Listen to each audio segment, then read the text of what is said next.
Good afternoon, students. I hope you all are doing good. Today, we are going to begin with the new chapter of history, which is chapter 11, New Empires and Kingdoms. Let us begin now. Students, in the previous chapter, we have studied about many kings and their kingdoms. So, from that part only, this chapter has started. Okay, so the first topic of this chapter is the decline of the Kushana's empire. In the previous chapter, we have studied about the Kushana's dynasty, okay, and the king of the Kushana's dynasty was Kanishka, right? So the decline of Kushana empire means after the end of Kushana empire, what all happened and how the new empires and how the new kingdoms emerged. That we are going to study in this chapter, right? Okay, read the point along with me. The downfall of the Kushana Empire began in the 3rd century CE. Okay, during the 3rd century CE, it started to end. By the early 4th century, means in the beginning of the 4th century, many independent states came into being in the northern parts of the India, means Kushana dynasty came to an end.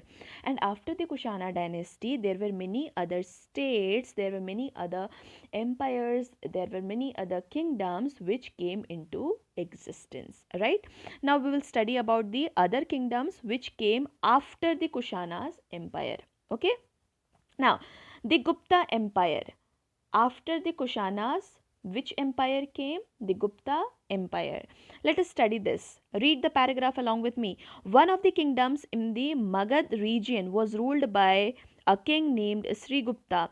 Okay, so Sri Gupta was a king and he ruled which region? Magad. Which region? This is a place. This is the name of a place which is Magad. Okay, and it is said that he belonged to a Vaishya community, and this was different from the previous trend of kings being away from the Kshatriya clan. Means, beta, the earlier the kings, okay, generally you have studied in the chapter of Vedic period that the Brahmins, the Kshatriyas, the Vaishyas, and the Shudras, you have studied about these four categories of people. So generally the Kshatriyas are the warriors, okay, they are generally the warriors, the soldiers, the kings, and all. Okay, so generally all the kings belong to Kshatriya clan, but in the Gupta empire, Sri Gupta belonged to which clan? Vaishya. He was from Vaishya community and he was not from Kshatriya, मतलब वो क्षत्रिय से belong नहीं करते थे, वो belong करते थे वैश्य से. So this was something different which happened in this era. Okay, now only he ruled in the period around 280 CE. This 2 will not come. Okay, only he ruled in the period around 280 CE, means during this period only. Okay, during this era only he ruled this kingdom. Okay, now his son Ghatotkacha, whose son? Sri Gupta. Sri Gupta was the father of Ghatotkacha. Okay, so Ghatotkacha took over the reins and he continued to rule for about 40 years, means after the death of Sri Gupta. Who ruled the Gupta empire? Ghatotkacha. And for how many years? 40 years. Okay, now then came his son Chandragupta, means after the death of Sri Gupta. Who ruled? Ghatotkacha. And after the death of Ghatotkacha, his son Chandragupta came. Okay, now beta, Chandragupta. Who was Chandragupta? See, this Chandragupta is not to be mixed up with Chandragupta of the Mauryan Empire. See, this Chandragupta belonged to Gupta Empire. Okay, this Chandragupta belonged to Gupta Empire. But Chandragupta, you know about Mauryan Empire? In Mauryan Empire also there was a Chandragupta. So don't mix up. This Chandragupta is of Gupta Empire and there is another Chandragupta which belonged to Mauryan Empire also. Okay, so they both are different. Since, now read this line. Since there is another king named Chandragupta after some time, they are recognized as Chandragupta 1 and Chandragupta 2, means after this Chandragupta. Okay, after this Chandragupta there were many other kings and they were named as Chandragupta one, Chandragupta two, बहुत same नाम थे इसलिए उनको Chandragupta one, Chandragupta to रखा गया था. Okay, now see this paragraph. The neighboring kingdom of Vaishali was under the Lichavis. Now बेटा, जो गुप्ता एम्पायर था उनका जो नेबरिंग किंगडम था, ओके, उनका जो नेबरिंग किंगडम था वो कौन सा था?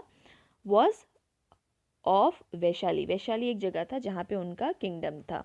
Okay, and these kingdoms were ruled by Licchavis. तो जैसे वो गुप्ता एम्पायर का था, यहाँ पे वो लोग लिच्छावीज थे जो इस एरिया को रूल करते थे. Okay, the Licchavis were said to be of Nepali origin. वो कहाँ से बिलोंग करते थे Licchavis? Generally they belong to Nepal but settled in India. Okay, they ruled the kingdom of Vaishali which covered portions of North Bengal and Bihar. Generally वो कौन से region को rule करते थे? North Bengal and Bihar. Okay, now the clan obtained possession of Patliputra, the capital of Kushanas. तो जो आपने पढ़ा Kushana dynasty, okay, Kushana dynasty को इन लोगों ने, लिच्छावीज लोगों ने कैप्चर कर लिया था और वो उस पर रूल करने लगे. एंड उन्होंने पाटलिपुत्र को कैप्चर कर लिया जो कैपिटल ऑफ कुशाना था. जो कुशाना डायनेस्टी था बेटा, उनका जो कैपिटल था, ओके, उसको कैप्चर कर लिया. Now, in the 4th century CE, a Lichavi princess got married to a king in the Magad who was called Chandragupta I. मतलब ये जो गुप्ता एम्पायर थे बेटा, गुप्ता एम्पायर और ये लिच्छावीज थे, ये दोनों नेबरिंग किंगडम थे. ओके, तो लिच्छावीज प्रिंसेस, मतलब लिच्छावीज में एक प्रिंसेस थी जिनकी शादी हो गई किससे? गुप्ता एम्पायर के किंग से, who was known as Chandragupta one. Okay, now coming to the third topic which is Chandragupta I. बेटा in this you will generally study about the different kings. जैसे अभी हम गुप्ता एम्पायर के बारे में पढ़ रहे हैं तो आप देखेंगे कि गुप्ता एम्पायर में कितने सारे किंग्स थे और कौन से सबसे इम्पोर्टेंट किंग्स थे जिनके बारे में बताया गया है. So one of the important king was Chandragupta one. Who was Chandragupta one? Chandragupta one became the king of Pataliputra. ठीक है, and established a kingdom along the Ganges river. Along the Ganges river mean Ganges river के पास उन्होंने अपना kingdom establish किया. His kingdom extended from Bengal to Prayag. Bengal से लेके प्रयाग तक उनका पूरा राज्य फैला हुआ था. The reign of Chandragupta I is said to have come to an end in about 330 CE. 330 CE में उनका कार्यकाल जो हम बोलते हैं, उनकी जो रूलिंग पीरियड थी वो खत्म हो गई. Okay, now the fourth is your Samudragupta. Now who was Samudragupta beta? Chandragupta one. Chandragupta one. After Chandragupta one उनके बेटे थे और उनका नाम था समुद्रगुप्ता. ठीक है, so we will study about this. See, जो गुप्ता एम्पायर है बेटा, गुप्ता डायनेस्टी, पहले श्री गुप्ता थे. ओके, पहले सबसे पहले आपके श्री गुप्ता थे. श्री गुप्ता के बाद उनके आए घटोत्कच. घटोत्कच के बाद उनके बेटे आए चंद्रगुप्ता वन, जिनको चंद्रगुप्ता वन नाम दिया गया बाद में. ठीक है, चंद्रगुप्ता वन थे. फिर चंद्रगुप्ता वन के बाद कौन आए? चंद्रगुप्ता वन के बाद उनके बेटे आए Samudragupta. So you will see all this sequence in your book itself in page number 87. You just check out page number 87. In page number 87 there is a box.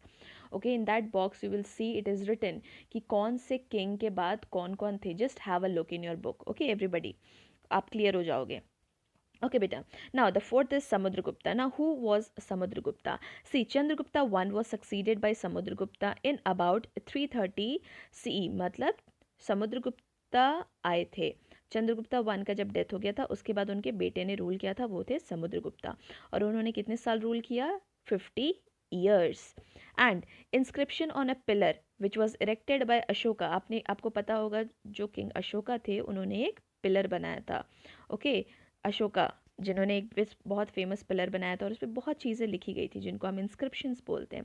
तो उस इंस्क्रिप्शन में समुद्रगुप्ता जो किंग थे उनका भी जिक्र किया गया है. Okay, now his kingdom included lower Bengal, upper Assam and Nepal. तो ये जो समुद्रगुप्ता थे बेटा, वो जनरली कौन से एरिया में रूल करते थे? वो रूल करते थे लोअर बंगाल. बंगाल का जो लोअर रीजन है वहाँ वो रूल करते थे. अपर असम मतलब आसाम का जो ऊपर वाला हिस्सा है वहाँ पे, and Nepal. Okay, now art and music. Samudragupta was good especially in music and singing. Means Samudragupta had interest in music and singing. He was well known for his poetry. वो poetry भी करते थे, poem भी लिखते थे, and he also played musical instruments including the veena. मतलब वो बहुत सारे musical instruments भी बजाते थे, जिनमें से सबसे famous था veena. Okay, he gave reward to people for learning Sanskrit language. जो लोग संस्कृत लैंग्वेज सीखते थे उनको वो खुशी से रिवॉर्ड भी देते थे. Okay, he also donated money to the Brahmans. जो ब्राह्मण्स होते थे उनको भी वो रिचुअल्स में डोनेशन देते थे, मनी देते थे. Okay, now, the next is religious beliefs and tolerance. Now we will study what are the religious belief of Samudragupta. Samudragupta किस religion में या किस चीज़ में believe करते थे, किस भगवान को पूजते थे. See, he was a devotee of Hindu god Vishnu. वो किसको पूजते थे? Hindu god Vishnu. He allowed the king of Sri Lanka to set up monastery at Gaya. Now see, उन्होंने अलाउ किया, जो किंग थे श्रीलंका के किंग, इंडिया के बाहर है बेटा श्रीलंका, ठीक है, तो उन्होंने फिर भी वो इवन दो वो विष्णु को प्रे करते थे, वो विष्णु को वर्शिप करते थे, बट वो सारे रिलीजन को रिस्पेक्ट करते थे. इसीलिए उन्होंने जो श्रीलंका के जो किंग थे उनको अलाउ किया कि इंडिया में वो मोनेस्ट्री बना सकते हैं. जो बुद्धिस्ट मोनेस्ट्री बनते हैं ना बेटा, वो जो गया में बहुत ज़्यादा फेमस बुद्धिस्ट मोनेस्ट्रीज बनते हैं, तो वो कम से कम मोनेस्ट्रीज भी बना सकते हैं उस एरिया में. तो उन्होंने दूसरे किंग्स को परमिट भी किया कि वो अब इंडिया में आके दूसरे रिलीजन को प्रमोट कर सकते हैं, क्योंकि वो हर रिलीजन को रिस्पेक्ट करते थे.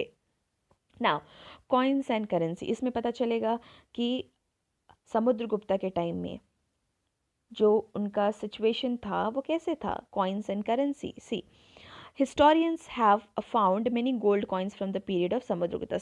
During the Samudragupta period उनको बहुत सारे gold coins मिले थे. The coins had Greek influence on the design. They depicted the king playing veena. जो coin होता था बेटा, जो coin होता था, you will see the book. Okay, just check out your book in your textbook. In page number 88, you will see 2 pictures are there of gold coin. Please check that out. Okay, so जो coin होते थे बेटा उसके ऊपर एक art बना होता था, एक आर्ट बना हुआ था किंग प्लेइंग वीणा, मतलब वहाँ पे समुद्रगुप्ता बने हुए हैं जो वीणा बजा रहे हैं. एंड बहुत सारा कॉइन होता था जिसमें बताया गया था होल्डिंग अ बो, मतलब जो हमारा एरो एंड बो होता है वो बो को पकड़ के वो है. Trampling a tiger. Trampling generally बेटा, ट्रैम्पलिंग का मतलब होता है, आप बोल सकते हो उसके ऊपर चढ़ना या फिर उसको कुचलना या दबाना, इस तरह से होता है ट्रैम्पलिंग जो वर्ड होता है. तो टाइगर के ऊपर ट्रैम्पल करते हुए वो सारी चीज़ें जो आर्ट होती हैं वो सारी चीज़ें कॉइन्स पे बनी हुई है, गोल्ड कॉइन्स पे. Okay, now the Prayag inscription depict him as a hero of hundreds battle.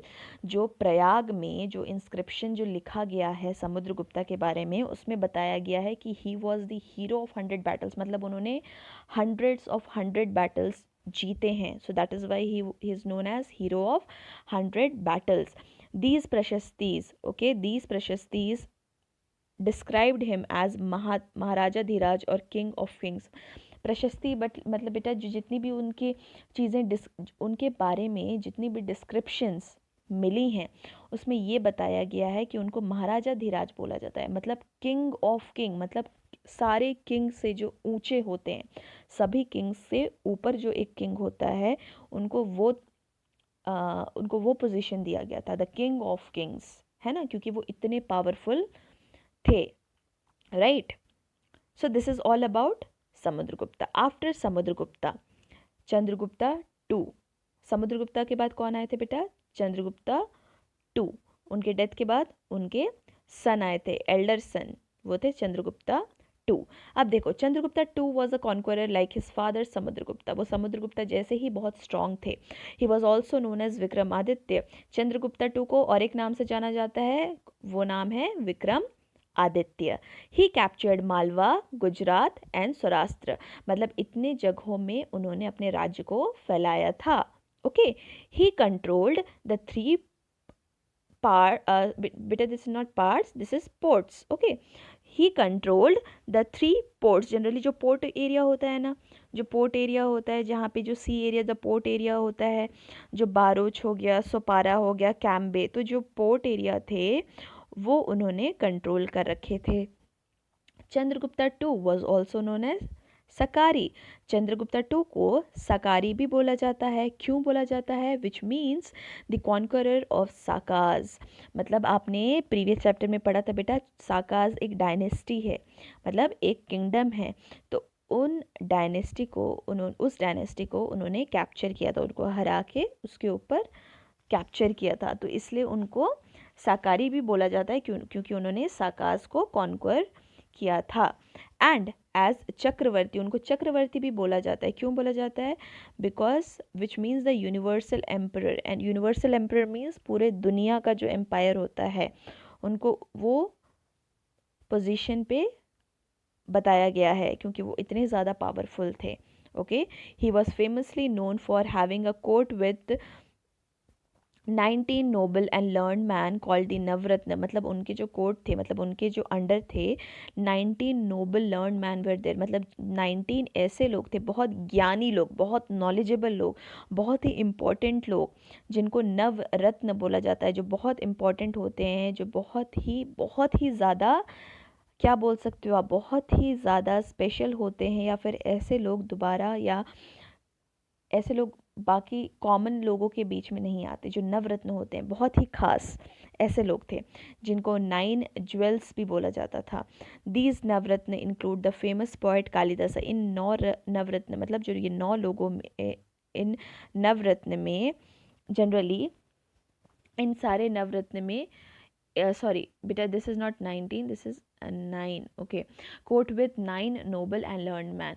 okay, so ये 9 रत्न में सबसे फेमस पोएट कालिदास भी एक थे, और दूसरे एस्ट्रोनॉमर थे, जिनको हम आर्यभट्ट, जिनको हम सब जानते हैं। ओके, तो ये उनके साथ वहाँ काम करते थे। नाउ एडमिनिस्ट्रेशंस में क्या है बेटा, रीड करो। They built many roads, canals, dig wells and improved agriculture and trade. मतलब जब चंद्रगुप्ता टू रूल कर रहे थे, तो उन्होंने अपने किंगडम में बहुत अच्छे रोड्स बनाए, कैनल्स बनाए। Okay, double N will not come, single N will come. Okay, CANALS। Okay, canals बनाए, वेल्स बनाए, और एग्रीकल्चर और ट्रेड मतलब बिजनेस को इम्प्रूव किया। और उनके पीरियड में कई अलग तरह के भी डेवलपमेंट हुए। कौन कौन से तरह के डेवलपमेंट हुए बेटा? साइंस और लिटरेचर, जो साइंस होता है, लिटरेचर होता है, लैंग्वेज, वो भी डेवलप हुआ। कैसे पता चलता है कि इतना सारा लिटरेचर, जो आर्ट होता है, आर्ट, आर्किटेक्चर, ये सारी चीज़ें बनी। The art of Ajanta and Ellora caves, the architecture of Sanchi stupa are some of the example of art and architecture. मतलब उस टाइम पे इतने बड़े बड़े केव्स बनाए गए थे, अजंता एंड एलोरा केव्स बनाए गए थे। आपको पता है अजंता एंड एलोरा केव्स में कितनी सुंदर सुंदर पेंटिंग्स हैं, एंड सांची स्तूपा, उसमें कितने सुंदर सुंदर आर्ट हुए हैं। तो ये सारी चीज़ें दिखाता है कि उस टाइम में कितना आर्ट एंड आर्किटेक्चर स्ट्रॉन्ग था। Okay, now the next is economic growth. Economic growth में मतलब ये बताया गया है कि वो किस तरह से ग्रो करते गए, किस तरह से वो प्रॉस्परस हुए, वेल्दी हुए, उनके पास किस तरह से मनी आना स्टार्ट हुआ। देखो, there was improvement in agriculture production, उनका एग्रीकल्चर अच्छा होने लगा। आर्ट एंड आर्किटेक्चर, जो हमने यहाँ पढ़ा, आर्किटेक्चर अच्छा होने लगा। क्राफ्ट्स, बिल्डिंग, ट्रेड करने लगे, वो बिजनेस करने लगे, अपने कंट्री के अंडर भी और फॉरेन कंट्रीज़ के साथ। तो उनके पास धीरे धीरे धीरे करके बहुत पैसा आने लगा, और वो बहुत वेल्दी बन गए। Okay, now next is your religion. The Gupta showed up preference to their family deity Vishnu. वो किसको प्रे करते थे? विष्णु, जो उनके फैमिली गॉड थे, right. Now in this we will see बेटा कि गुप्ता एम्पायर अब कैसे धीरे से एंड में आ गया। See the subsequent king of the Gupta empire was not as famous as Samudragupta and Chandragupta. मतलब बहुत सारे किंग थे गुप्ता एम्पायर में, बट कोई उतना फेमस नहीं हुआ था जितना समुद्रगुप्ता और चंद्रगुप्ता टू हुए थे। ये सबसे इम्पॉर्टेंट किंग है पूरे गुप्ता एम्पायर में, आपके समुद्रगुप्ता और Chandragupta two. Okay, the rule of Guptas continued till 570 BCE। Okay, 570 BCE तक इनका कार्यकाल चला, and they had to fight many war with the Hunas which made them weak. मतलब कई तरह के उनको वॉर फाइट करने लगे दूसरे दूसरे किंगडम के साथ, एंड धीरे धीरे धीरे करके उनकी किंगडम एंड हो गई। Okay, this was all about Gupta empire। okay, just go through it, you will understand it. It's very very easy and it's very simple। okay, now next is your Harshvardhana। बेटा Harshavardhana, Harshavardhana in this we are going to see different kingdom. Harshavardhana भी एक kingdom थे, हर्षवर्धना का भी एक dynasty था। Okay, king Harshavardhana. देखो the हर्षचरिता, हर्षचरिता बेटा एक बायोग्राफी बुक है, एक बुक है जिसमें किंग हर्षवर्धना के बारे में उनकी बायोग्राफी लिखी गई है, ठीक है। तो the Harshacharita is a biography of king Harshavardhana who ruled in the 7th century CE। तो हर्षचरिता एक बायोग्राफी है, एक बुक है, किसके बारे में? किंग हर्षवर्धना के बारे में। Okay, who ruled in the 7th century CE, उन्होंने कब रूल किया? 7th century CE। The biography was written by his court poet Bana Bhatta इन संस्कृत। मतलब उनके किंगडम में एक पोएट थे जिनका नाम था बाण भट्टा, उन्होंने उनकी बायोग्राफी लिखी थी संस्कृत में। Okay, the writing of another Chinese traveller and scholar Hiuen Tsang describe the role of Harshavardhana. एक चाइनीज स्कॉलर थे बेटा जो बाहर के थे, जिनका नाम ह्यून सैंग था। उन्होंने भी अपने रिसर्च में, जैसे हम लोगों ने बताया, जैसे बहुत सारे चैप्टर्स में हम लोगों ने पढ़ा ना कि फॉरेन से कई सारे किंग्स आए थे इंडिया में, तो उन्होंने बहुत रिसर्च किया था इंडियन किंगडम के बारे में। तो ऐसे ही एक चाइनीज़ स्कॉलर आए थे जिनका नाम ह्यून सैंग है, और उन्होंने आके हर्षवर्धना के बारे में लिखा था, उनके बारे में पढ़ा था, ठीक है ना। He had become the ruler of Kannauj. Okay, means Harshavardhana became the ruler of Kannauj and had successfully captured Magadha and Bengal. कौन सा एरिया उन्होंने कैप्चर किया? Magadha and Bengal. Okay, now literacy and education. See, Harshvardhana was a great ruler. He was literate himself and even composed many plays. Not, beta, this is not plays, plays. Plays मतलब जो हमारा जो pledge होता है ना, dramas pledge, वो वाला pledge, like Ratnavali and नागनंदा। मतलब जो किंग हर्षवर्धन थे वो बहुत ही ज़्यादा ज्ञानी व्यक्ति थे, और वो लोगों को बहुत प्रेरित करते थे, या फिर लोगों को बहुत ही ज़्यादा मोटिवेट करते थे एजुकेशन की तरफ। ओके, उन्होंने कई तरह के ड्रामा प्लेज लिखे हैं, उनमें से एक है बेटा रत्नावली और दूसरा है Nagananda. Okay, now during his rule nearly a quarter of the revenue was spent on education. मतलब उनके टाइम में उनका जो कम से कम आप बोल सकते हो जितना वो पैसे कमाते थे, जिनका उसमें से 1/4, 1/4 हिस्सा वो किसको दे देते थे, या फिर आप कह लो यस अ क्वार्टर। ओके, आप कह सकते हो कितना भी, मतलब जितना भी वो कमाते थे उसमें से आपका 1/3 या 1/4 या फिर ज़्यादा से ज़्यादा पूरा वो अपना 50% कंट्रीब्यूट कर देते थे एजुकेशन की तरफ। ओके, तो यहाँ पे वो अपना जितना भी पैसा होता था he contributed towards the education. Okay, Nalanda became a famous world famous seat of higher learning. Okay, जो नालंदा था, नालंदा बन गया, जो नालंदा यूनिवर्सिटी आप जानते होगे बेटा, वो एक बहुत बड़ा यूनिवर्सिटी है, और वो बन गया उस टाइम का बहुत famous university. According to the Chinese scholar Hiuen Tsang ने बताया कि वहाँ पे 15,000 स्टूडेंट्स फ्री में पढ़ते थे। कहाँ पे? नालंदा यूनिवर्सिटी में। एंड वहाँ पे लगभग 1,000 टीचर थे, and more than 50 subjects were being taught at the university. मतलब उस टाइम पे आप सोच सकते हो कि पढ़ाई को कितना इम्पोर्टेंस दिया था हर्षवर्धन किंग ने। Okay, now charity. King Harshvardhana had very kind heart. He used to hold a puja at Prayag every 5th year and gave away lot of wealth to the needy. मतलब वो बहुत ज़्यादा charity करते थे। हर 5 साल में, मतलब 5 साल में एक बार वो प्रयाग में पूजा रखते थे, और जिन जो ज़रूरतमंद होते थे उनको वो जनरली दान करते थे। Okay, so this was all about your Harshvardhan king. Okay, now moving to the next topic, which is your the rulers of southern region. Now we will see about some rulers of southern region beta.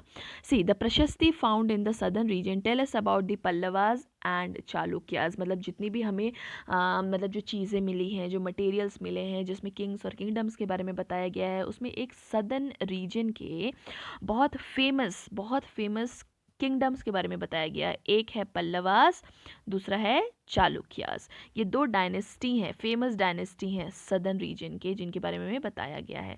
So let us read this. During this period the Pallavas rule there kingdom from their capital city Kanchipuram. तो Pallavas dynasty था बेटा, जिनका capital था कांचीपुरम, तो वो कांचीपुरम से ही rule करते थे। There kingdom spread around the Kaveri delta. जो कावेरी रिवर है, तो कावेरी का जो डेल्टा है, पूरे कावेरी डेल्टा में, मतलब पूरा जो एरिया है वो पूरा पल्लवास के अंडर आता था। Okay, now the Chalukyas had their capital eight Aihole, okay, which lies in modern day north Karnataka. North Karnataka, जो अभी कर्नाटका में एक जगह है जो नॉर्थ कर्नाटका है, उस एरिया को वो लोग रूल करते थे, एंड उसका कैपिटल क्या था? Aihole. Okay, now the temples and inscriptions on stone revealed that there was general prosperity. मतलब बहुत सारे इंस्क्रिप्शंस लिखे जाते हैं ना बेटा, वॉल्स पे, स्टोन्स पे, कई तरह के इंस्क्रिप्शंस होते हैं। ओके, तो वहाँ से पता चला कि ये जो दो किंगडम थे, जो आपके पल्लवास एंड चालुक्यास, ये बहुत ही ज़्यादा प्रॉस्परस थे। प्रॉस्परस मतलब बहुत ज़्यादा पैसे वाले थे और बहुत ज़्यादा वेल्दी किंगडम थे। Okay, now, the Chalukyas and the Pallavas frequently attack each other as there was prosperity on both the side। मतलब वो एक दूसरे के साथ फाइट करते थे। क्यों? क्योंकि ये भी प्रॉस्पेरिटी वाले थे और ये भी प्रॉस्पेरिटी, मतलब दोनों वेल्दी थे, दोनों पावरफुल थे, तो दोनों एक दूसरे के अगेंस्ट बहुत फाइट किया करते थे। Okay, now the victories of Chalukya Kings on Pallavas. मतलब जीता कौन? Chalukya on Pallavas. Okay, the victory of Chalukya king, तो चालुक्यास पल्लवास को हराकर उनको कैप्चर कर लिए थे। But the victories of Chalukya king on Pallavas was not long lived. मतलब वो लंबे समय तक रूल नहीं कर पाए। सून द रीजन वो saw the rise of Rashtrakutas and the Cholas about whom you shall study letter. Generally Chalukya king के बाद कई तरह का फाइट हुआ, कई सारे न्यू किंग्स आए, जो राष्ट्रकूटास और चोलास जिनको बोला जाता है, इनकी डायनेस्टी आई और उन्होंने इनको कैप्चर कर लिया। और इसके बारे में जो राष्ट्रकूटास एंड चोलास, इनके बारे में आप आगे फ्यूचर में चैप्टर्स में आप पढ़ोगे। Okay, so in this chapter बेटा you generally studied about the major kingdoms which is the Gupta empire and your Harshvardhana, and you studied about some of the dynasty of southern region, the Chalukyas and the Pallavas. Okay, so this is all about the new empires and kingdoms.